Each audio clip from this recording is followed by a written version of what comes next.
నమస్తే, నేను Nalini. Welcome to story board. Telugu రాష్ట్రాల్లో ఎస్ఐఆర్ ప్రక్రియ మొదలు కాకముందు నుంచే రాజకీయ పార్టీలు అభ్యంతరాలు చెబుతున్నాయి. కానీ ఎస్ఐఆర్ మొదలయ్యాక సాధారణ ఓటర్లను కూడా సవాలక్ష సందేహాలు ముసురుకుంటున్నాయి. సర్ విషయంలో ఈసీ చెప్పిన దానికి క్షేత్రస్థాయిలో జరుగుతున్న దానికి పొంతన కుదరడం లేదు. బిఎల్ఓల అవగాహన రాహిత్యం మరింత గందరగోళానికి దారితీస్తోంది. దీనికి తోడు ఎప్పుడో 2002 నాటి ఓటర్ల జాబితా వివరాలు అడగడం పెద్ద బ్రహ్మ పదార్థంగా మారిపోయింది. ఇక ఆన్లైన్లో ఎన్యూమరేషన్ ఫారాలు నింపడం మరింత పెద్ద ప్రహసనంగా తయారైంది. ప్రస్తుత పరిస్థితుల్లో అనుకున్న గడువులోగా ఎస్ఐఆర్ ప్రక్రియ పూర్తవుతుందా లేదా అని పార్టీలు ఆందోళన వ్యక్తం చేస్తున్నాయి. సర్ నడుస్తున్న తీరుపై ఈసీ ఒక రకమైన లెక్కలు చెప్తుంటే అసలు అంత సీన్ లేదు అనేది పార్టీలు చెప్తున్న మాట. ఈసీ పార్టీల మధ్య జరుగుతున్న పంచాయతీ తర్వాత మధ్యలో తమ ఓట్లు ఏమైపోతాయో అనేది ఓటర్లకు అంతు చిక్కడలేదు. ఇదే అంశంపై ఇవాల్టి స్టోరీ బోర్డ్ చూద్దాం. సర్ ప్రక్రియ మొదలు కాకముందు నిరక్షరాస్యులకు ఇబ్బంది అవుతుందేమో అనే అనుమానాలు వచ్చాయి. కానీ తీరా ఎన్యూమరేషన్ ఫారాలు చేతికొచ్చాక అక్షరాస్యులకు కూడా తల బొప్పిగడుతోంది. దీనికి తోడు బిఎల్ఓలు కూడా ఫారాలు నింపే విషయంలో చేతులెత్తేయడం ఈ సమస్యను మరింత పెద్దది చేస్తోంది. దేశంలో ఓటర్ల జాబితాను అప్పుడప్పుడు సవరించడం తప్పనిసరి. అర్హులకు చోటు కల్పించి అనర్హులపై వేటు వేసేందుకు సర్ నిర్వహించడమూ అవసరమే. దీనిపై ఎవరికీ ఎలాంటి అభ్యంతరమూ లేదు. ఈ విషయమై ఎన్నికల సంఘానికి ప్రజా ప్రాతినిధ్య చట్టం 1951 పూర్తి స్వేచ్ఛను కల్పించింది. ఈసీ ఈ విషయంలో ఎవరి అనుమతి తీసుకోవాల్సిన లేదా ఎవరికీ జవాబుదారీ వహించాల్సిన అవసరం లేదు. దేశంలో ఇలాంటివి జరగటం ఇదే కొత్త కూడా కాదు. 1952 నుంచి 2004 వరకు 13 సార్లు సర్ జరిగింది. కానీ ప్రస్తుత సర్వే స్థాయిలో అవేవీ వివాదాల్లో చిక్కుకోలేదు. గతంలో 2002, 2003లో ప్రత్యేక సమగ్ర ఓటరు జాబితాల సవరణ సర్ కార్యక్రమం ఎలాంటి హడావిడి లేకుండా జరిగిపోయింది. కానీ ఇప్పుడు నిర్వహిస్తున్న సర్ మాత్రం బాగా చర్చనీయాంశమవుతోంది. ప్రస్తుత ప్రత్యేక సమగ్ర ఓటరు జాబితాల సవరణ పత్రంలో ప్రతి ఓటరు వ్యక్తిగత వివరాలను నింపాలి. పుట్టిన తేదీని, ఆధార్ కార్డు సంఖ్యను, తల్లిదండ్రులు, జీవిత భాగస్వామి పేర్లను, ఓటర్ కార్డు గుర్తింపు సంఖ్య ఉంటే దానిని ఇవ్వాలి. అంతవరకు బాగానే ఉంది. ఎస్ఐఆర్ పత్రంలో రెండో భాగంతోనే పేచీ వస్తోంది. అందులో ప్రతి ఓటర్ తమ కుటుంబం గత 23 ఏళ్లుగా భారతదేశంలోనే నివసిస్తున్నట్లు ధృవీకరించే వివరాలను ఇవ్వాల్సి ఉంటుంది. ఓటర్లు ఈ దేశ పౌరులేనని నిర్ధారించడానికి ఎన్నికల సంఘం నిర్దేశించిన ప్రమాణమిది. ఈ వివరాలను ఇవ్వని వారి పేర్లను ఓటర్ జాబితాల నుంచి కొట్టేసే ప్రమాదముంది. అయితే ఈ మాటను అధికారికంగా బయటకు చెప్పకపోవటం వేరే సంగతి. పైగా 2002 ఓటర్ల జాబితాలో వివరాలు అడగటంతో ఓటర్లు షాక్ అవుతున్నారు. ఆ సమయంలో ఓట్లు లేని వారి బాధ ఒకలా ఉంటే, ఉన్నా సరే వివరాలు గుర్తులేని వారి కష్టం మరోలా ఉంది. 2002 ఓటర్ల జాబితాలో వివరాలు సరిచూడాల్సిన బాధ్యత బిఎల్ఓలదేనని ఈసీ చెప్పినా వారు మాత్రం ఓటర్ల దగ్గరున్న వివరాలుంటే ఓకే, లేదంటే మీ కర్మ అన్నట్టుగా వ్యవహరిస్తున్నారు. దీంతో ఆనాటి ఓటర్ల జాబితా కోసం నానా పాటలు పడుతున్న ఓటర్లు వివరాలు తెలిస్తే ఎవరెస్ట్ ఎక్కినంత ఆనందపడుతున్నారు. ఎంత ప్రయత్నించినా వివరాలు తెలియని వారు తమ సంగతేంటోనని మదన పడుతున్నారు. అసలు విషయం ఏంటంటే 24 ఏళ్ల క్రితం నాటికి ఇప్పటికీ నియోజకవర్గాలు, పోలింగ్ బూతులు చాలా వరకు మారిపోయాయి. అప్పట్లో ఓటేసిన చాలా మందికి అప్పటి పోలింగ్ కేంద్రం గుర్తులేదు. అలా లేకపోతే తామేం చేయలేమని కొందరు బిఎల్ఓలు భయపెడుతున్నారు. మరికొందరైతే అప్పటి ఓటర్ ఐడి ఇస్తేనే పనవుతుందని అదరగొడుతున్నారు. కొన్ని చోట్ల బిఎల్ఏలు జోక్యం చేసుకొని సమస్య పరిష్కరిస్తున్నా చాలా చోట్ల ఓటర్ల పరిస్థితి పద్మవ్యూహంలో అభిమన్యుణ్ణి తలపిస్తోంది. ఏదో వివరాలు అడుగుతారనుకున్నాం కానీ ఇదేం సర్ పరీక్ష అని ఓటర్లు తలలు పట్టుకుంటున్నారు. పేరుకి సర్ హెల్ప్ డెస్క్లు ఏర్పాటు చేసినా అవెలా పనిచేస్తాయో ప్రత్యేకంగా చెప్పాల్సిన పని లేదు. అసలు ఎన్యూమరేషన్ ఫారాలు నింపడంలో కూడా సహకరించాల్సిన బిఎల్ఓలు ఎన్యూమరేషన్ ఫారాల పంపిణీనే గొప్ప అన్నట్టుగా వ్యవహరిస్తున్నారు. కొంతమంది ఓటర్లకు నేరుగా ఫోన్ చేసి తమ దగ్గరకొచ్చి ఫారాలు తీసుకెళ్లాలని దబాయిస్తున్నారు. అసలు సర్ కోసం ఈసీ పెట్టిన గడువు ఒకటైతే బిఎల్ఓలు మరో అడుగు ముందుకేసి సొంత డెడ్ లైన్స్ పెడుతూ ఓటర్లను హడలెత్తిస్తున్నారు. అదేమంటే మేం తీసుకోవాలంటే అంతే, కావాలంటే మీరు ఆఫీసులకు వెళ్ళి ఇచ్చుకోండి అని దురుసుగా సమాధానం చెప్తున్నారు. ఇప్పటికే ఎన్యూమరేషన్ ఫారాన్ని బూచిగా చూస్తున్న ఓటర్లు బిఎల్ఓలతో ఎందుకొచ్చిన తంట అని పనులు మానుకొని మరీ వారి చుట్టూ తిరగాల్సి వస్తోంది. సర్ విషయంలో ఈసీకి సహకరించాలనుకున్న ఓటర్లకు బిఎల్ఓలు అగ్ని పరీక్షలు పెడుతున్నారు. ఈసీ చెప్పింది కొంతైతే దానికి సొంత పైత్యం జోడించి ఠారెత్తిస్తున్నారు. చాలా మంది బిఎల్ఓలకు ఎన్యూమరేషన్ ఫారాలు నింపడంపై కనీస అవగాహన లేకపోవటం, ఈసీ అసలు ఉద్దేశాన్ని దెబ్బతీసే ప్రమాదం కనిపిస్తోంది. ఈ విషయంలో పార్టీల అభ్యంతరాలు పరిగణలోకి తీసుకోవాలని ఓటర్ల నుంచి కూడా డిమాండ్ వస్తోంది. ఓవైపు అధికారులు BLOకు ట్రైనింగ్ ఇచ్చామని చెబుతున్నా ఎన్యూమరేషన్ ఫారాలు ఇచ్చే వారిలో చాలా మంది నింపడం తమతో కాదని, మీ తిప్పలు మీరే పడాలని ముందే చెప్పేస్తున్నారు. దీంతో ఎవరిని అడగాలో తెలియక సాధారణ ఓటర్లు తికమక పడుతున్నారు. కొంత అవగాహన ఉన్నవారు కూడా ఎన్యూమరేషన్ ఫారం ఎలా నింపితే ఏమవుతుందోనని కంగారు పడుతున్నారు. అంతకుముందు ఎన్యూమరేషన్ ఫారాలు నింపించాక అధికారులు ఇచ్చే నోటీసుల్లో ఏం కొర్రీలు పెడతారోననే అనుమానాలు మాత్రమే ఉన్నాయి. కానీ ఇప్పుడు అసలు ఎన్యూమరేషన్ ఫారం నింపి ఇవ్వటమే పెద్ద ప్రహసనంగా మారుతోంది. దీంతో చాలా మంది ఓటర్స్ సర్ ప్రక్రియ తమ చావుకొచ్చిందని నిట్టూరుస్తున్నారు. సర్ దరఖాస్తు పత్రం దిగువ భాగంలో 2002 నాటి SIR పత్రంలో ప్రచురితమైన ఓటర్ వ్యక్తిగత వివరాలను కానీ, అతడు లేదా ఆమె తాత తండ్రుల పేర్లను కానీ ఇవ్వాలి. 2002 నాటి ఓటర్ జాబితాలను ఎన్నికల సంఘం వెబ్సైట్లో ఉంచారు. ఏ ఓటర్కైనా 2002 జాబితాలోని తన అసెంబ్లీ నియోజకవర్గం కానీ, పోలింగ్ బూత్ కానీ స్పష్టంగా తెలియకపోతే చిక్కుల్లో పడినట్లే. తల్లిదండ్రులు, తాత నాయనమ్మల పేర్లను వెబ్సైట్లో వెతకడం కష్టం. ఓటర్ దీర్ఘకాలంగా ఒకే చోట నివసిస్తున్నా నియోజకవర్గం, పోలింగ్ కేంద్రం మారిపోయి ఉండొచ్చు. సర్ ఫారం ఎగువన BLOల ఫోన్ నెంబర్స్ ఇవ్వటం కొంత నయమని చెప్పాలి. అయితే ఓటర్ వారికి ఫోన్ చేసి బూత్ గురించి తెలుసుకోవాలనుకున్నా ఆ సమయంలో BLOలు వేరే పనుల్లో ఉండి ఫోన్ ఎత్తలేకపోవచ్చు. అంతకన్నా పై అధికారుల పరిస్థితి కూడా అలాగే ఉండొచ్చు. కొంతమంది BLOలు, ముఖ్యంగా గ్రామాల్లోని వారు సర్ పత్రంలో మొదటి భాగాన్ని నింపి ఇచ్చేయాలని ఓటర్లకు సూచిస్తున్నారు. రెండో భాగంలోని వివరాలను వారే భర్తీ చేస్తున్నారు. ఒకవేళ BLOలు ఫారం దిగువ భాగాన్ని నింపలేకపోతే పత్రం సగం ఖాళీగా మిగిలిపోతుంది. ఖాళీ పత్రాలను సమర్పించిన తరువాత ఓటర్కు 2002 నాటి వివరాలు, ముఖ్యంగా తాత తండ్రుల వివరాలు తెలిసొస్తే వాటిని స్వీకరించడానికి తమకు అధికారం లేదంటూ BLOలు నిరాకరిస్తున్నారు. గడువులోగా పని పూర్తి చేయాలని పైవాళ్ల నుంచి వస్తున్న ఒత్తిడిని తట్టుకోలేక కొందరు BLOలు తమకు తోచిన వివరాలతో ఫారాలను నింపేస్తున్నారు. ఇలాంటి ఓటర్ల పేర్లు గడువు తేదీకల్లా ప్రచురితమయ్యే తొలి జాబితాలో లేకపోతే కొత్త ఓటర్గా రిజిస్టర్ కావటానికి 6వ నెంబర్ ఫారాన్ని సమర్పించాల్సి వస్తుంది.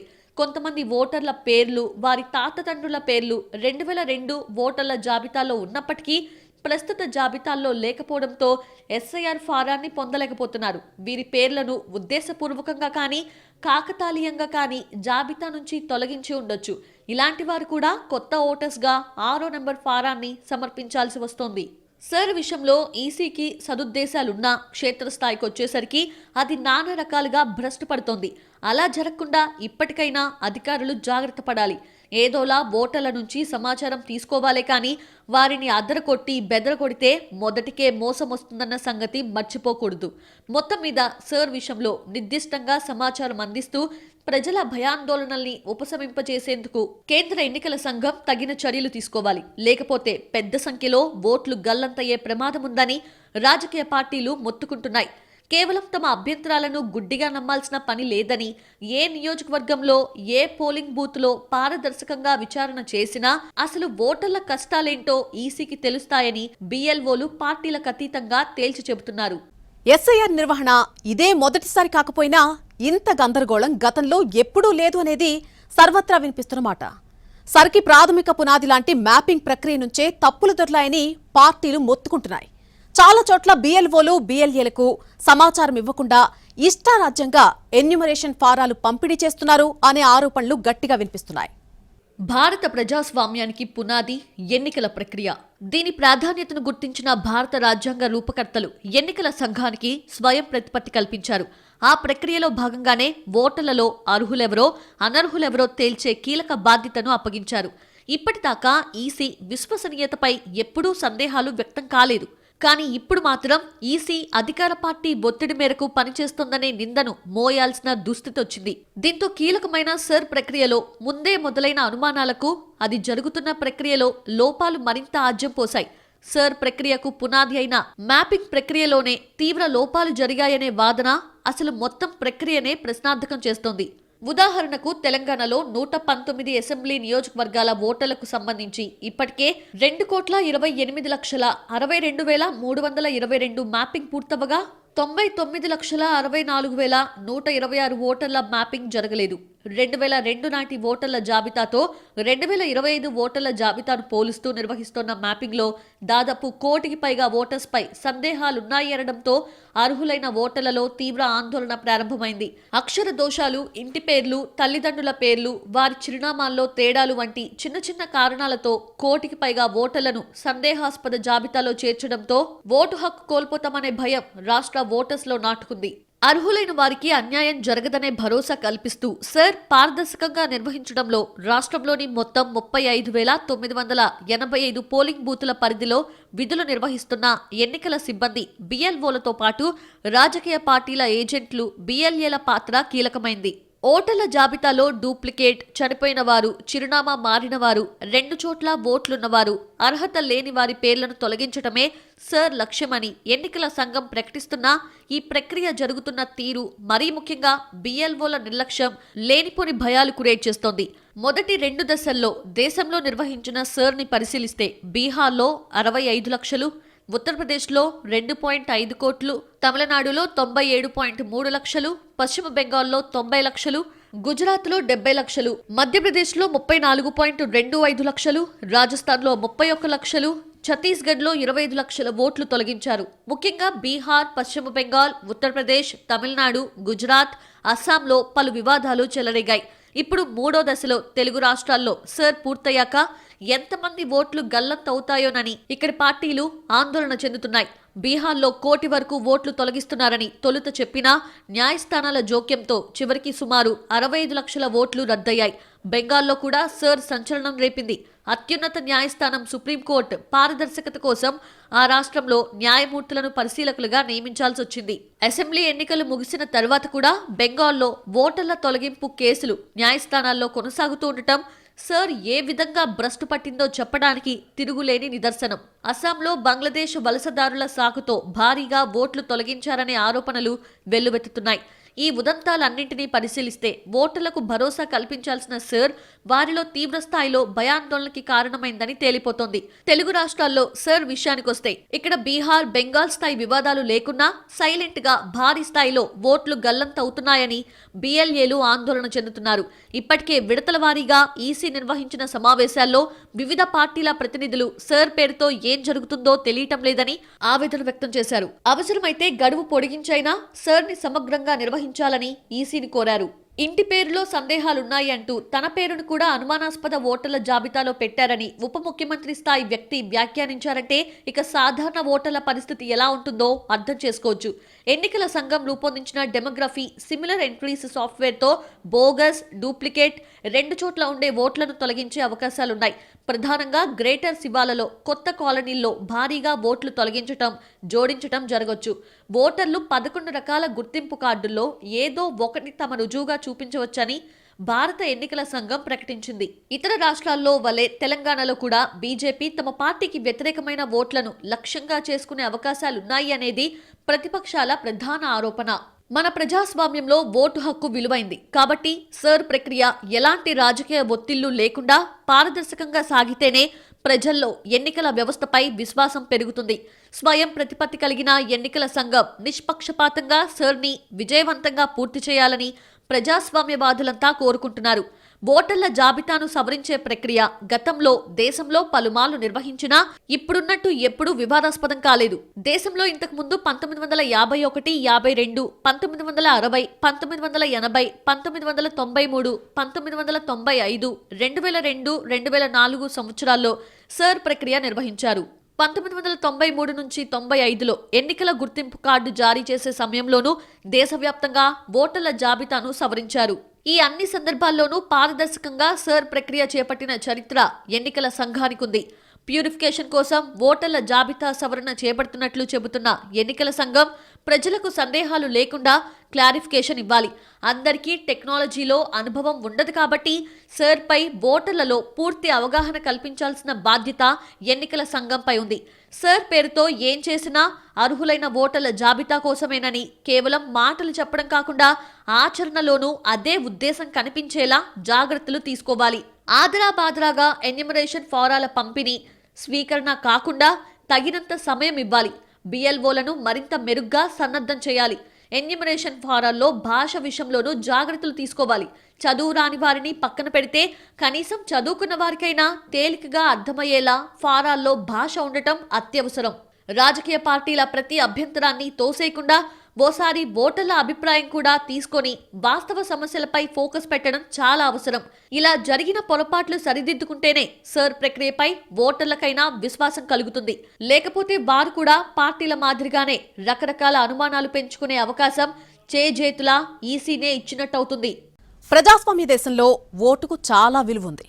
అలాంటి ఓటు హక్కు వినియోగించేవారు అర్హులా కాదా అనేది తేల్చాల్సిన అవసరం ఉంది అనే మాట ఎవ్వరూ కాదనలేంది.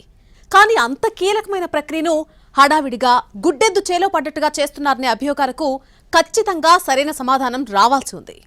స్పెషల్ ఇంటెన్సివ్ రివిజన్ సర్ ప్రక్రియ సామాన్య జనాన్ని ఆందోళనకు గురిచేస్తోంది. ఫారాల భర్తీలో కనీస అవగాహన లేకపోవడంతో ఓటర్లు ఆందోళన చెందుతున్నారు. ఈ ఫారాల్లో తప్పులు దొర్లితే తమ ఓట్లు ఎక్కడ గల్లంతవుతాయేమోననే భయం వారిలో చోటు చేసుకుంటోంది. అక్షర జ్ఞానం ఉన్న వారే ఈ ఫారాలు నింపే విషయంలో అయోమయానికి గురవుతున్నారు. ఇక నిరక్షరాస్యులైన వారి పరిస్థితి చెప్పనవసరం లేదు.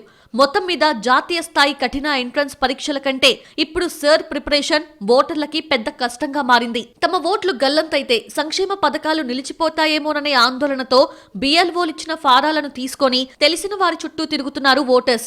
ముఖ్యంగా 2002 సంవత్సరంలో ఏ బూత్ లో ఓటు వేశామో గుర్తులేని పరిస్థితుల్లో ఆ సమాచారాన్ని 2026 ఓటర్ల జాబితాతో సరిపోల్చటం ఇబ్బందిగా మారింది. ఈ సమాచారంలో అక్షర దోషాలు ఉన్నప్పటికీ ఇంటర్నెట్ లో కూడా సమాచారం దొరకని పరిస్థితి నెలకొంది.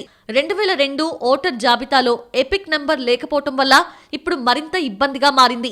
ఇతర గ్రామాల నుంచి అత్తగారి ఇళ్లకొచ్చిన మహిళలకు సర్ నమోదు ప్రక్రియలో భాగంగా వేరే గ్రామాల్లో ఉన్న తల్లిదండ్రుల సమాచారం, ఇంటి పేరు మార్పుతో సమస్య ఉత్పన్నమవుతోంది. 1000 మంది ఓటర్స్ కి ఒక బిఎల్ఓను ఎంపిక చేయటం మరింత భారంగా మారింది. దీంతో పాటు అంగన్వాడీ ఉపాధ్యాయులు, ఆర్పీలు, ఆశా వర్కర్లకు సైతం సర్ ప్రక్రియలో భాగంగా బాధ్యతలు అప్పగించటం, వారికి సాంకేతిక పరిజ్ఞానం పట్ల అవగాహన లేకపోవటం సమస్యగా మారింది. అద్దె ఇళ్లలోని ఓటర్లకు సర్ ఫారాలు అందజేయటం తలనొప్పిగా మారిందని, ఇప్పటికీ అవి తమ వద్దే ఉన్నాయని బిఎల్ఓలు ఆవేదన వ్యక్తం చేస్తున్నారు.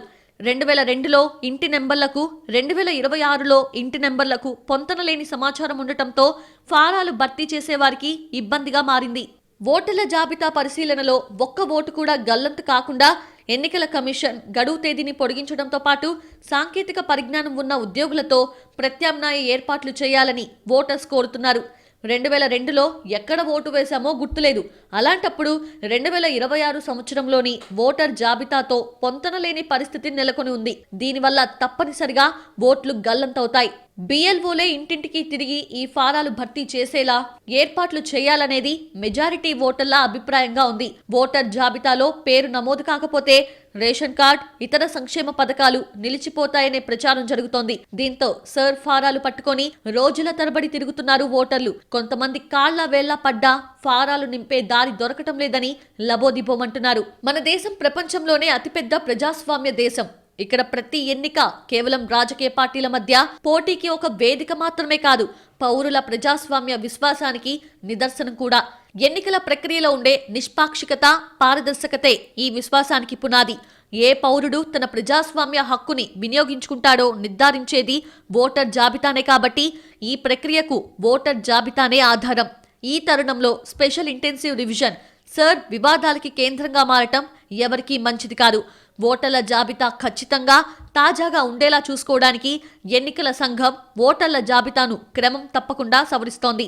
కానీ ఆ ప్రక్రియలో ఎక్కడా అభ్యంతరాలు రాకుండా, పొరపాట్లు జరగకుండా చూసుకోవటం అత్యవసరం అనటంలో మరో మాటకి తావేలేదు. రాజ్యాంగంలోని ఆర్టికల్ 324 ప్రజా ప్రాతినిధ్య చట్టం 1951 ప్రకారం ఓటర్ల జాబితాల సమగ్రతను నిర్ధారించే అధికారం, ఆ బాధ్యత ఎన్నికల సంఘానికి అప్పగించారు. ఇక్కడ సర్ లక్ష్యాలు సానుకూలంగా ఉన్నప్పటికీ దాని అమలుపై పలు ఆందోళనలు వ్యక్తమవుతున్నాయి. మన దేశానికి ప్రజాస్వామ్యమే దాని అతిపెద్ద బలం. ఎన్నికల సంఘం దానికి కాపలాదారు. స్పెషల్ ఇంటెన్సివ్ రివిజన్ వంటి కార్యక్రమాలను పారదర్శకతతో, విస్తృత భాగస్వామ్యంతో అమలు చేస్తే అవి ఎన్నికల ప్రక్రియను మరింత బలోపేతం చేయగలవు. కానీ వాటిపై సందేహాలు మిగిలి ఉంటే అది సంస్థాగత విశ్వాసాన్ని బలహీనపరుస్తుంది. ఇక్కడ పార్టీలు రాజకీయం చేస్తున్నాయా లేదా అనే విషయం గురించి పట్టించుకోకుండా ఈసీ తన వంతుగా రాజ్యాంగ నైతిక విలువలు, సాంకేతిక పారదర్శకత, పౌర భాగస్వామ్యం ఆధారంగా తన ప్రక్రియలను పునర్నిర్వచించుకోవటం ఆ సంస్థపై ప్రజల్లో విశ్వాసాన్ని మరింత పెంచుతుంది. మరీ ముఖ్యంగా సర్ పై ఓటర్స్ ఏమనుకుంటున్నారో తెలుసుకోవటం, వారి ఇబ్బందుల్ని పరిష్కరించడం చాలా ముఖ్యం. ఈసీకి ఓటర్లకు మధ్య సమాచార మార్పిడి సరిగ్గా ఉంటే 1,00,000 సందేహాలకు తావుండదనేది ప్రాథమిక సూత్రం. కానీ ఈసారి సర్ విషయంలో ఈసీ ఎక్కడా లేని తొందరపాటు ఎందుకు ప్రదర్శిస్తుందనేది ఎవరికీ అంతుచిక్కని భేతాల ప్రశ్న. ఓటర్స్ ఎక్కడికి పారిపోరు. ఓటర్ల జాబితాలు ఎలాగూ ఈసీ దగ్గరే ఉన్నాయి. అలాంటప్పుడు కొన్ని నెలల తరబడి సర్ జరిగితే మాత్రం ఏం కొంప మునుగుతుందో ఎవరికీ అర్థం కావటం లేదు.